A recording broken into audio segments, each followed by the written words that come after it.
Hello, welcome. Hi. Just sharing the screen. Give us a moment. There we are. Lovely. So welcome. It's really nice to have you here watching this recording. Thanks for joining us. We hope that what we share is useful. My name's Sheena Mackenzie. I'm a counsellor within the family support team. I'm here with Sally Brooks. Yeah, I'm also a counsellor in the family support team. Great. Thanks, Sally. So, we're hoping that this webinar will just be the start of a conversation, that we're here to share some really good information. The checklist that we're sharing, it's called the Grief Checklist, and it was developed by interviewing a large number of people who'd been bereaved and asking them what helped, what helped you really survive, thrive through the pain of grief and loss. And what the researchers were able to do was identify certain things that lots of different sorts of people felt were helpful and useful. And that's what this checklist is. However, all the evidence around this checklist is it's great to have this information, but the information on its own is not as helpful as the conversations that come as a result of this. So perhaps you go through this checklist and some parts of your self-care, you might think, yeah, I'm doing a lot of those things.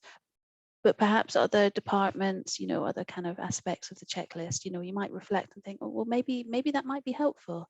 And the thing that makes a difference is the conversations you have around this.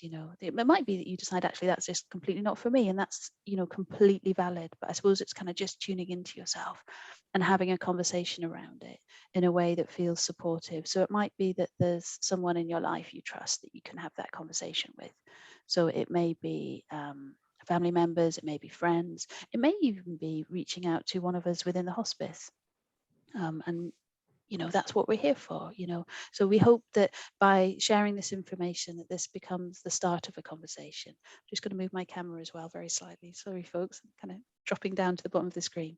So yeah, that's a little bit about the information we're about to share with you. And yeah, please, reach out to have that conversation if that would be helpful to you. That's what we're here for. So over to Sally. Hi, yeah. So I'm going to just have a run through the part of the checklist that is entitled Sought Comfort and Help from Others. So what might this entail? Well, examining thoughts that kept me from seeking help from others. Could possibly be reaching out to family, friends, elders, or colleagues for comfort and companionship. And it could be also giving myself permission to back off from doing that when I needed time alone. It's sort of self-awareness and knowing when reaching out to people might do me good, and also when a bit of time on my own might do me most good. Also taking initiative to reach out to people from whom I might not normally seek help. So this could be looking for new friends, for instance, in church groups or social groups or work or school, or going on the internet to find others who experience a similar loss.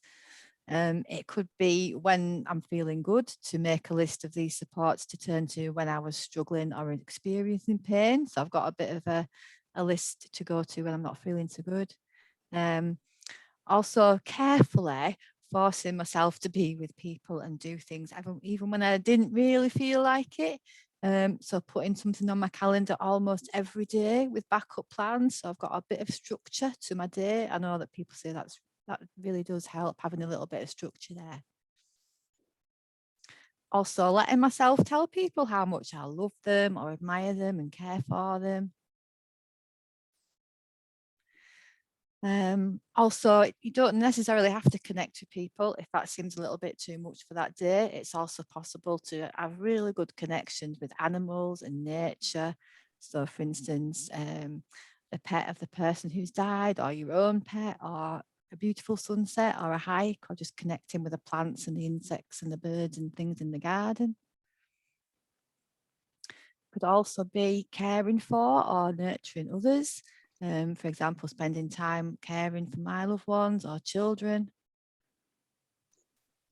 Could also be finding faith or religion comforting. For instance, I or you could participate in religious or cultural or ethnic mourning practices. It could also be getting help from organised supportive bereavement groups, or getting help from mental health professionals, for instance, counselling sessions, which we run at the hospice, or taking medications as advised by my providers, like my GP. Could also be reading books written by others, and there's plenty of good books about grief, who've coped with the loss of a loved one. Could be reading about the grieving process, because I know that definitely knowing a bit about what's happening can make it less frightening. Books that are about loss, and advice books about other issues that arose, because grief can have a lot of knock-on effects. Could also make a list of all the professional resources that I could use in a crisis. So if I was having a really low day or a really low moment, I would have something constructive that I could do and look at.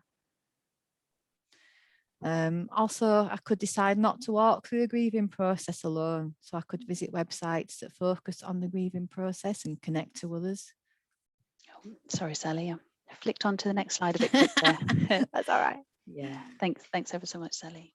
Yeah, so this next section is about our kind of physical and emotional self-care. So I think, you'll notice a pattern with these different categories. And the first thing is always to kind of look at the kind of thoughts of feelings that get in the way of us looking after ourselves.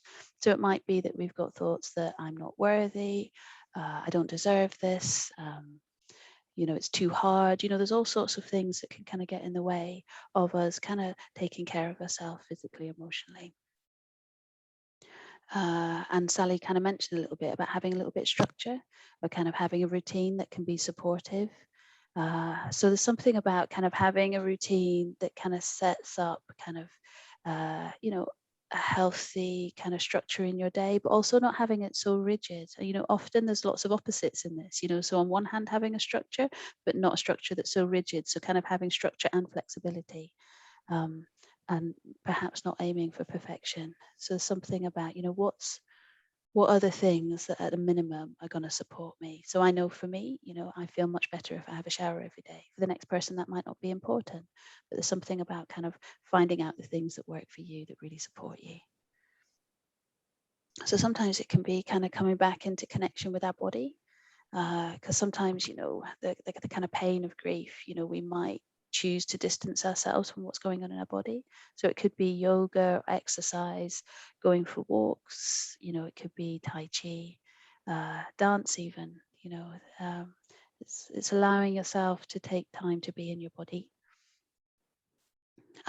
And yeah, being really patient with ourselves, just recognizing that when we've lost someone we love or someone that's significant to us, it may even in another way, that it takes time for our brain to heal, to kind of almost kind of grow around that loss, and forgiving ourselves when maybe we've got some brain fog and you can't remember what's going on. Just kind of really, really being incredibly patient with ourselves. Yeah, and so, sometimes we might reach out to old ways of coping, so it might be alcohol or other substances, and just, really keeping an eye on that, because those kinds of ways of coping, they can kind of get a bit sticky. It's possible to kind of get a bit stuck in that. So it's just kind of being careful about how we use substances. Yeah, and sometimes things can feel so painful that we might avoid them. And for example, maybe walking back into an art class when you haven't been since the person has died, that might feel like a very painful, difficult thing to do. I suppose there's something about kind of getting yourself across the threshold for the first time and kind of re-engaging with activities that you enjoyed before, or it might even be engaging at new activities that feel helpful and supportive. So there's something about, Sally mentioned about self-awareness. So knowing when that avoidance might become problematic, it's possible that our lives can shrink and shrink, and then we start to lose more and more. So something about, with a lot of self-compassion, facing our fears. Yeah, so something about kind of giving ourselves permission to feel things like joy or to laugh, or maybe giving yourself permission to be really super kind to yourself for a little while. Um, you know, allowing ourselves to feel hopeful about the future. Something about kind of writing yourself that permission slip. Yeah, and I really like this. Somebody said to me that our feelings, our emotions, they're like a light coming up on our dashboard on a car. Like sometimes you get a little warning light coming on, don't you? And you can kind of put a sticker over that so you don't see the warning light anymore. But actually, that warning light is telling you something important. So there's something about when we have a strong feeling. There might even be feelings that we don't feel are okay to have. Sometimes anger, or sometimes even relief, or happiness, deep sadness, of course. Something about just understanding that these emotions are telling us something important. Um, Sometimes it can feel like the more we try and push a feeling away, the harder it pushes back.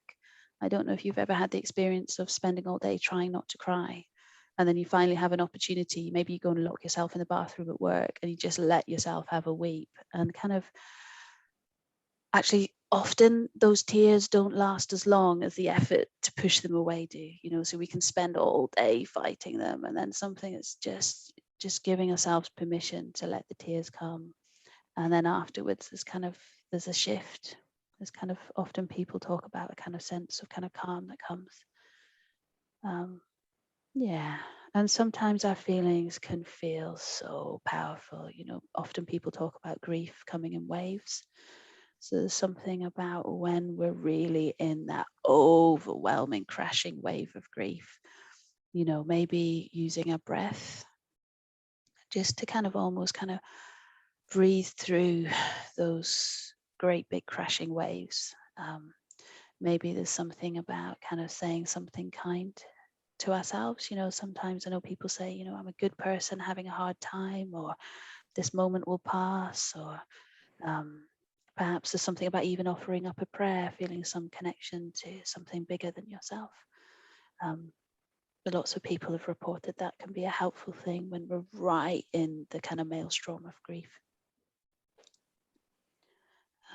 Yeah, so just giving yourself permission to cry, and also kind of beginning to kind of know the internal language of our internal world. So kind of, untangling that knotted ball of grief. We've got a resource we sometimes use. It's like this big tangle, and in that tangled ball of grief, there's feelings such as fear or guilt or shame and anger, love, pain, and it's just learning to untangle that.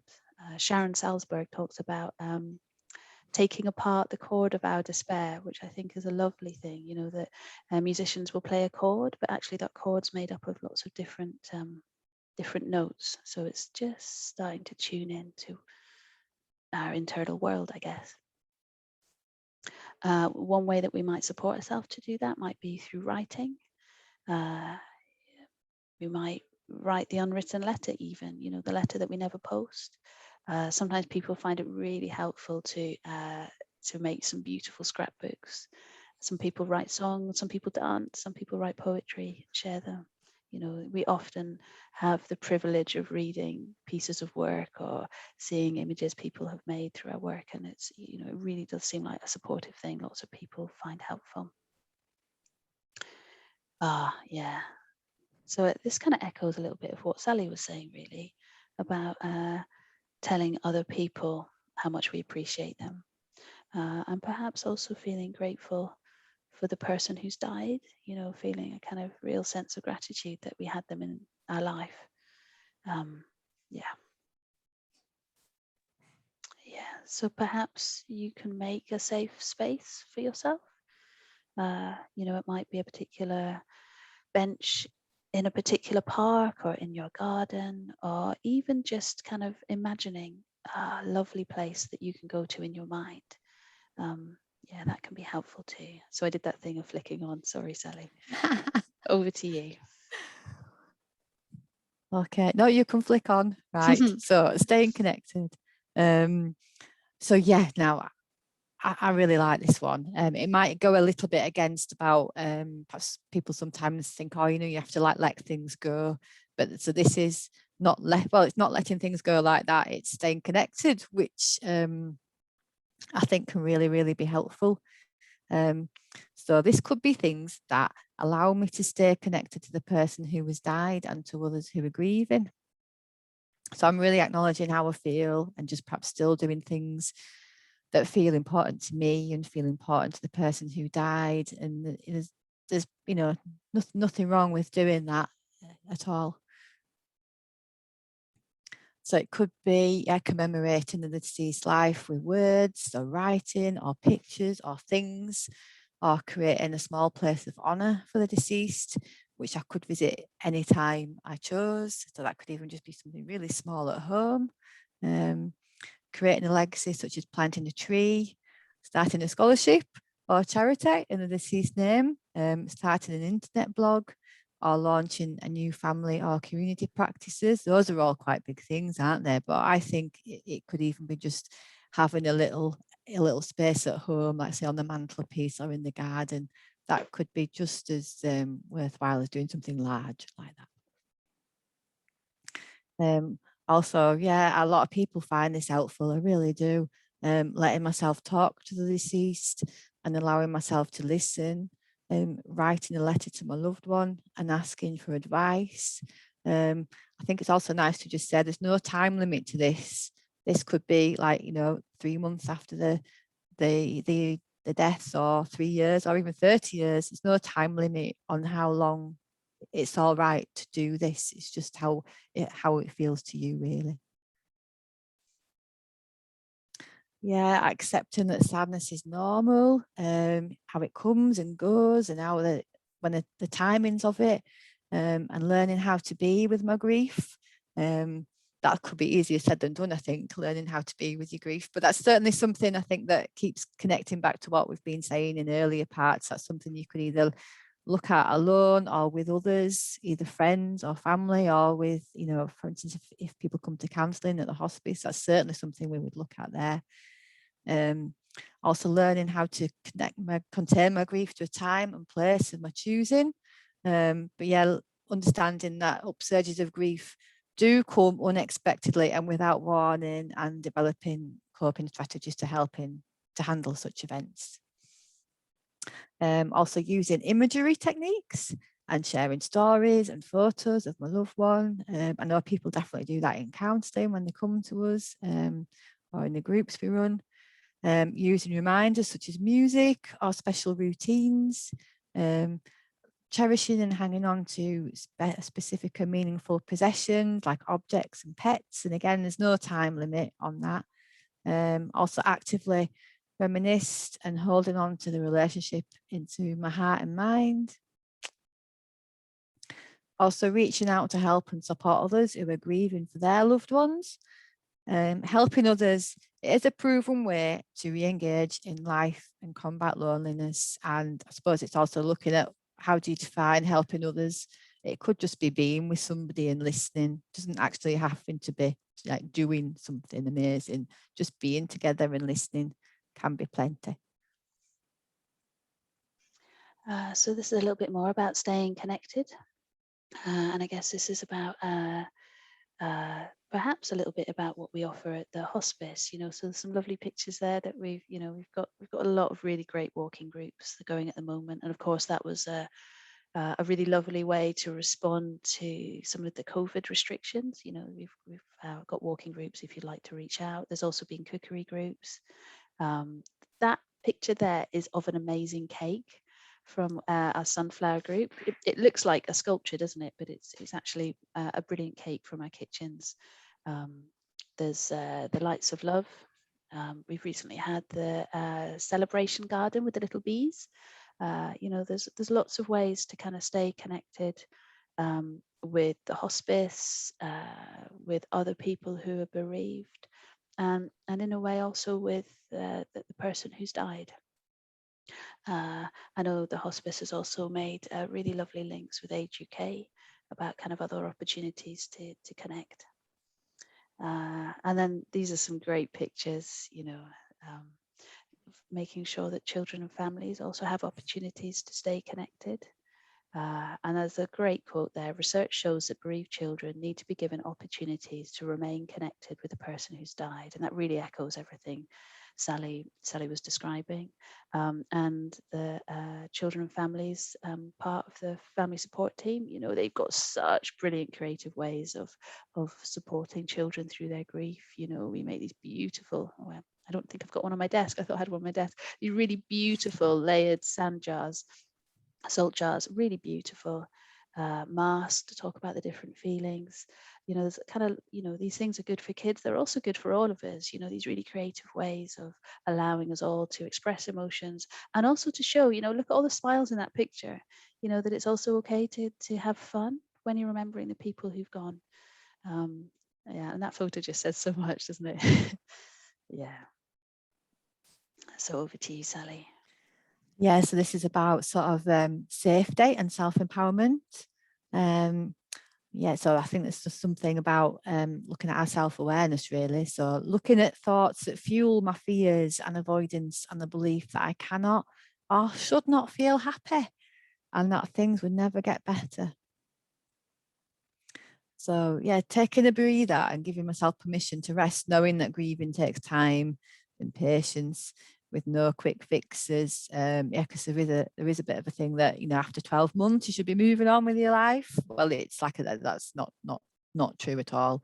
It does take time, but it's taking a rest in however long it is taking you, just to do some of the other things that we've been mentioning about having, you know, having patience and just taking a little bit of time out, whatever that might mean to you. Yeah, oh, this is ever such an important one. So yeah, looking at memories that trigger or overwhelm me, and disengage, and establishing boundaries by limiting people, places and things that cause me stress or overwhelm me, so that I learn to address them one by one in my own time. Also learning to say no to unreasonable requests. So if we just flick back to one a little bit earlier, there was one where I said that you should like force yourself to join in some days. So this is like knowing the difference, you know, when would forcing myself trigger me off and be overwhelming. There's some days it might do me good to make myself do something that I know I'm avoiding, but other days it might be really sensible to perhaps think, no, I'm going to take a little bit of control here, and I'm going to say no to this today, or perhaps break it down into like smaller pieces so it seems more manageable. So again, this is definitely something that we talk about in counselling, but it might also be something that you could talk about with a friend or a family member, or even just by writing it down yourself. You might be able to get a bit of self-awareness about that. Yes, so again, it's just following on from what I've just said. So identifying important activities, and that might only come about by actually becoming upset over them, really. That might be a good clue of identifying what is upsetting us. So yeah, so this could be people or places or things or music or food. It can be any number of things that you're avoiding due to fear of grief reactions. It's also slowly reintroducing them if you want to, or allowing myself to choose those that I never wanted to encounter again. So again, I suppose it'd be just looking at what impact that would have on your life if you never encountered something again. But again, that could be something that you could either talk through with a friend or a family member, or in counselling, and get a little bit of knowledge about that for yourself. Yeah, so beginning to think of myself as a survivor, if not a thriver, of my own story rather than as a victim.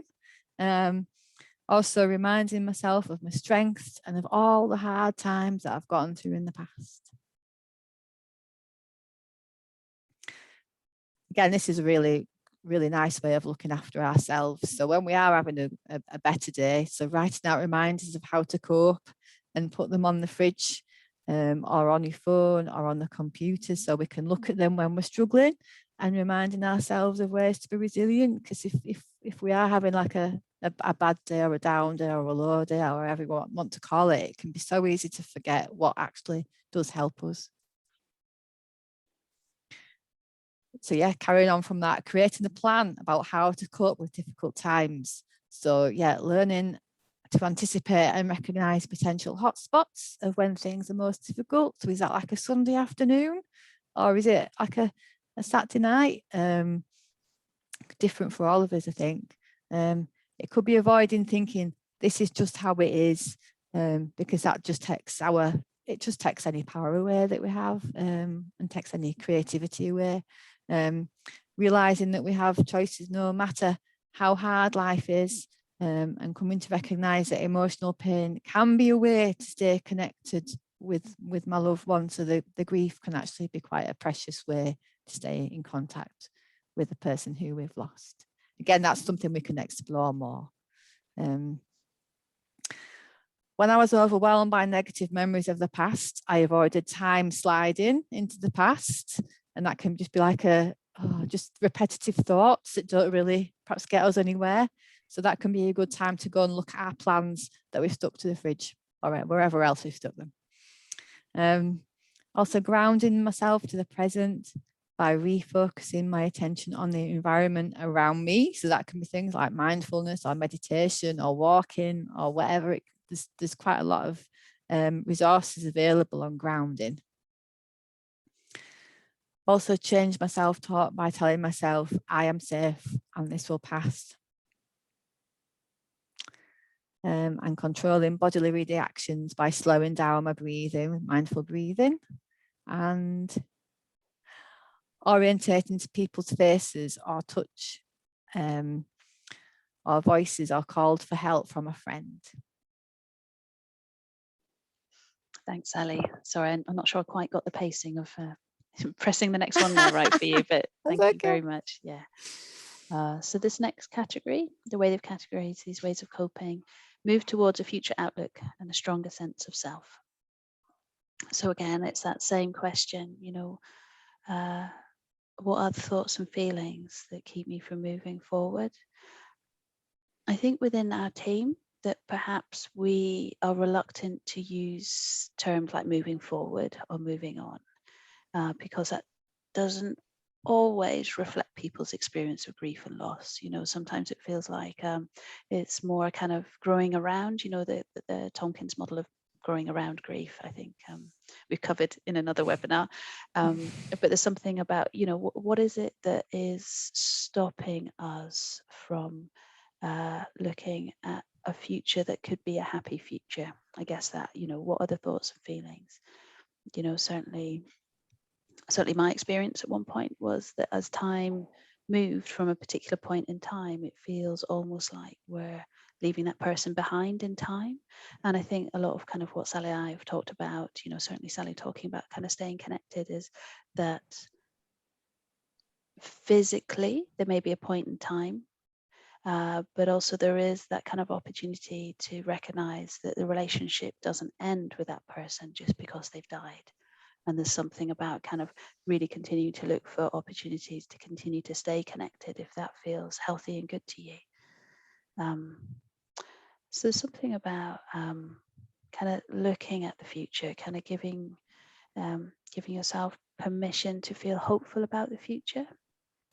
And perhaps even making a decision to kind of create a life that feels worthwhile, a life that you want to live.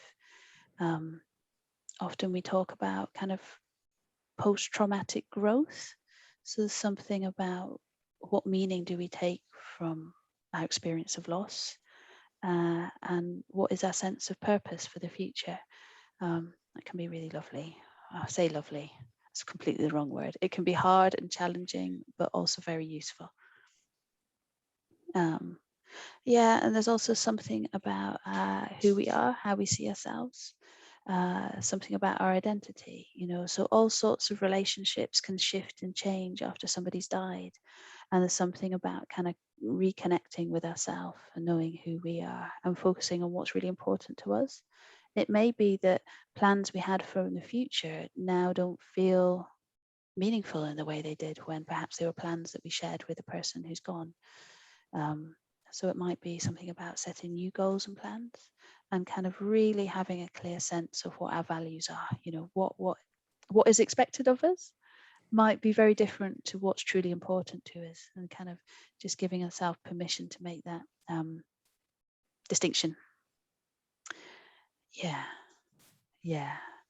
So one of the really lovely things about working for the hospice is the kind of work of the fundraising team. And, it's great that they're able to kind of resource the hospice. It's something the hospice really relies on, but also it's the meaning that engaging with these activities bring to people. So I was involved a couple of years ago in the Worcestershire Way walk, and there's something about how meaningful that felt to so many people that they were walking in memory of the person that they'd gone. Um, and so there's something about kind of transforming grief into meaning making activities, something that feels really good and helpful and sort of contribution. I'm not necessarily saying, fundraising for the hospice, but there's something about, keeping that memory alive in a way that feels right and meaningful for you and your family or the people around you. Many people turn towards their faith, particular spiritual or religious beliefs. That can be a huge source of comfort. And also, I really like this. It's about how individual this experience is. That just because something's on this checklist, just because a particular group of people found something on this checklist so helpful that it made it to the final cut, doesn't mean that it's necessarily helpful for you as an individual. So there's something about, just looking at what feels right for you. And it might be, initially you think, oh my gosh, absolutely no way, I'm not even going near that. But then kind of sitting with it, think, oh, do you know what? Actually, maybe I could just give that a try. And then it might be actually become something that's really useful and helpful. So it's just kind of really tuning in to the reasons why some of the activities might not feel attractive. And maybe there's some very good reasons why they're not attractive, or maybe after kind of sitting with it, you kind of think, well, maybe. So yeah, we're coming towards the end now. Thank you so much for listening to me and Sally. Sally, is there anything you want to say before we go? No, just thank you for listening. Oh, thanks, Sally. Yeah. So just to kind of reiterate that it's great to kind of take in this information, but getting the information, as I said at the start, it's really only the very start. So it's something about having those conversations with people that you trust, and perhaps trying out some of these things if you notice that you're not doing them, and perhaps you wonder if it might be helpful. So it's the conversations that happen. It's the things that you do after watching this that really makes a difference. And we are here. Yeah, please reach out. That's what we're here for. That's what the family support team is here. It might be that, you like the look of that sunflower cake, or that you'd like to join the walking group, or you'd like the opportunity to have a conversation with somebody from the team. But please do reach out. That's what we're here for. Yeah. So thank you so much for giving up some of your time to listen to me and Sally. It's really lovely to feel connected in this kind of strange technological way, but yeah, wishing you very well for the next part of whatever happens today, tomorrow, for the rest of the week and the coming months and years. Thank you. Thank you. Bye. Bye. Bye.